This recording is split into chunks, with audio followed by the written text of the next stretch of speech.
Assalamualaikum warahmatullahi wabarakatuh. Perkenalkan nama saya Bella Sintiawati dengan NIM 4112021. Di sini saya akan memilih materi modul 1 yaitu tentang pengenalan sistem multimedia. Yang mana ini mata kuliah sistem multimedia.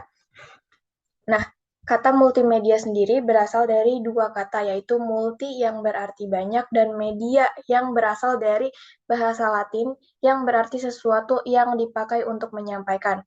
Nah, multimedia sendiri juga dapat diartikan sebagai penggunaan komputer untuk menyajikan dan menggabungkan teks, suara, gambar, animasi, audio, dan video dengan alat bantu, tool, dan tautan sehingga pengguna dapat melakukan navigasi, berinteraksi, berkarya, dan berkomunikasi.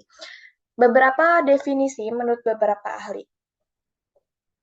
Yang pertama, multimedia adalah kombinasi dari komputer dan video. Itu menurut Roche di tahun 1996.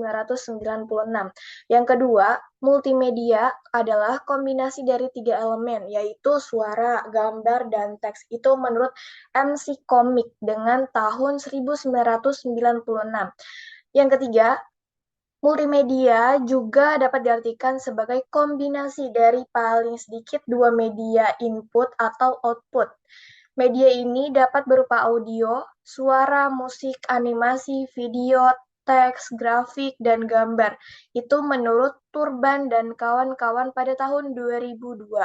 Nah, yang keempat, multimedia juga dapat diartikan sebagai alat yang dapat menciptakan presentasi yang dinamis dan interaktif yang mengkombinasikan teks, grafik, animasi, audio, dan video. Menurut Robin dan Linda pada tahun 2001.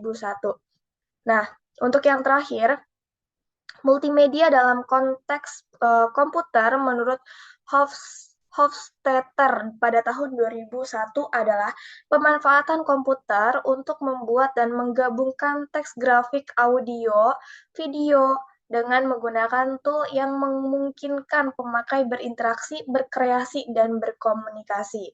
Nah, selain itu juga multimedia dapat digunakan dalam yang pertama, bidang periklanan yang efektif dan interaktif, dan yang kedua, bidang pendidikan dalam penyampaian bahan pengajaran secara interaktif dan dapat mempermudah pembelajaran karena didukung oleh berbagai aspek, yaitu aspek suara, aspek video, aspek animasi, aspek teks, dan aspek grafik.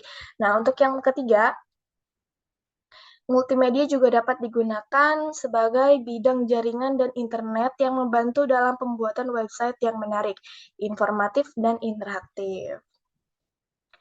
Nah, di sini sistem multimedia juga dapat dibagi menjadi dua, yaitu yang pertama, sistem multimedia standalone. Nah, sistem ini berarti merupakan sistem komputer multimedia yang memiliki minimal storage, hard disk, CD-ROM atau DVD-ROM, atau CD-RW atau DVD-RW. Alat input yang mana di dalamnya adalah keyboard, mouse, scanner, dan juga mic. Dan outputnya itu adalah speaker, monitor, LCD proyektor, VGA, dan sound card. Nah, untuk yang kedua, sistem multimedia berbasis jaringan. Nah, sistem ini harus terhubung melalui jaringan yang mempunyai bandwidth yang besar. Perbedaannya adalah adanya sharing sistem dan pengaksesan terhadap sumber daya yang sama. Contoh, video conference dan video broadcast. Permasalahannya bila bandwidth kecil, maka akan terjadi kemacetan jaringan, delay, dan masalah infrastruktur yang belum siap. Nah, ini juga ada menurut riset Computer Technology Research atau bisa disebut dengan CTR ya. Untuk yang pertama, manusia mampu mengingat 20% dari yang dilihat. Yang kedua, manusia juga mampu mengingat 30% dari yang didengar. Yang keempat, manusia juga mampu mengingat 50% dari yang didengar dan dilihat. Yang keempat, manusia juga mampu mengingat 30% dari yang didengar, dilihat, dan juga yang dilakukan. Terima kasih, mungkin hanya itu yang bisa saya sampaikan. Kurang dan lebihnya mohon maaf. Wassalamualaikum warahmatullahi wabarakatuh.